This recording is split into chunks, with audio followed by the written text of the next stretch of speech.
Hey, Bruce Naylor here. In this video, I'm going to tell you 5 things I really like about the MacBook Pro. Right after this, don't go away.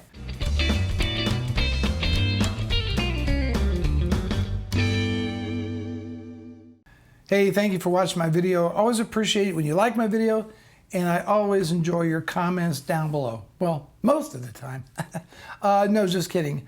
Look, I did a video last week about 5 things I didn't like about the MacBook Pro, and judging some of the comments, I guess people were under the impression I didn't do my homework or my research about this laptop before I bought it. To be painfully clear, I've owned MacBook Pros since 2010.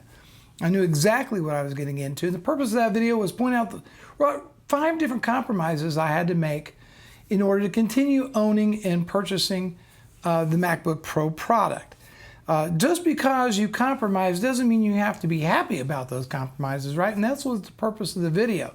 One of the things I did not know, and the only thing I did not know, was the trouble I would have with the HDMI and color and that sort of thing. But at any rate, let's get on to the 5 things that I truly do like about the MacBook Pro. Let's start with reason number 5. That is color accuracy. You see, the Retina Display MacBook is one of the most color accurate displays on the market, bar none. Now, some of you might be aware of what's called a color space, wide gamut color space. Most of the web operates in the sRGB color space. Okay, but there's also another measurement out there called a delta E, and the delta E, best way to explain it is the deviation between colors. It's, you know, it's probably even over my head, but the bottom line is it's very, very color accurate. Now, you should, if you're going to do color critical work, you should always calibrate your display. But these things are really, really spot on when it comes to color. And when you're doing video and photography and that sort of thing, you want to be as accurate on color as you can. So that was reason number 5. Reason number 4 is that the keyboard, the MacBook Pro keyboard, is one of the best keyboards on laptop I've ever used, and I've owned a slew of laptops.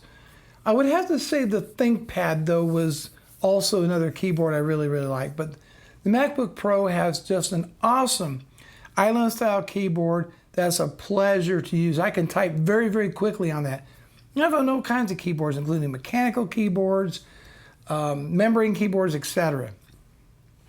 Reason number 3, and that is that it runs Final Cut Pro. All right, what's that a big deal? Look at all the different content creators out there right now that's complaining about Adobe CC and the crashes and losing their work and crossing their fingers when they're rendering. Really, that has been a non-issue with Final Cut Pro 10. It just works. If it does crash, it has crashed a couple times. As soon as I launch it, everything is back exactly where I left off.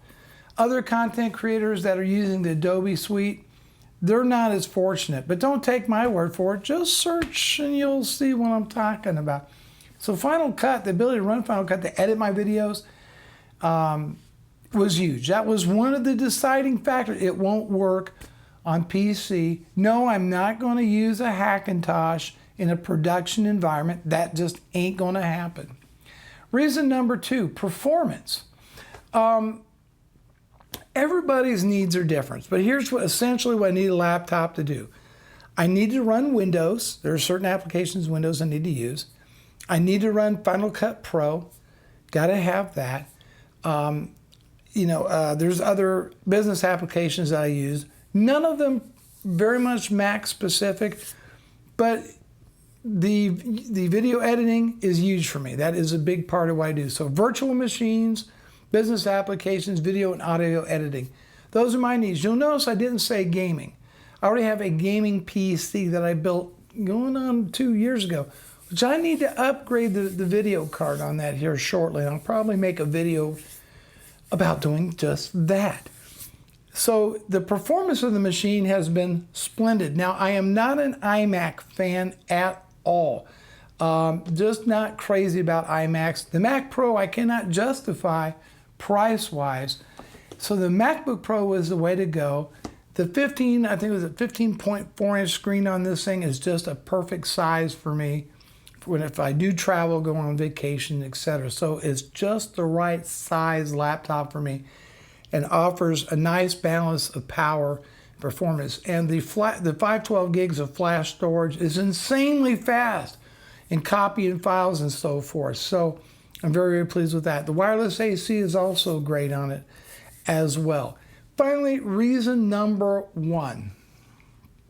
And everything is subjective, right? Your experience, I've talked to people on Macs and said they're crap. They're just utter shit.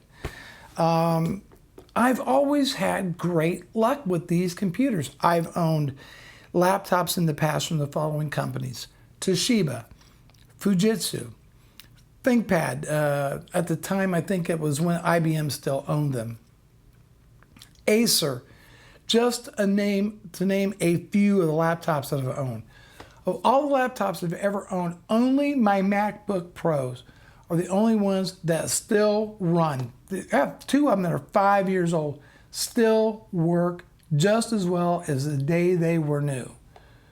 No problems, no mechanical problems, no electronics problems, nothing. They just work and they're super reliable.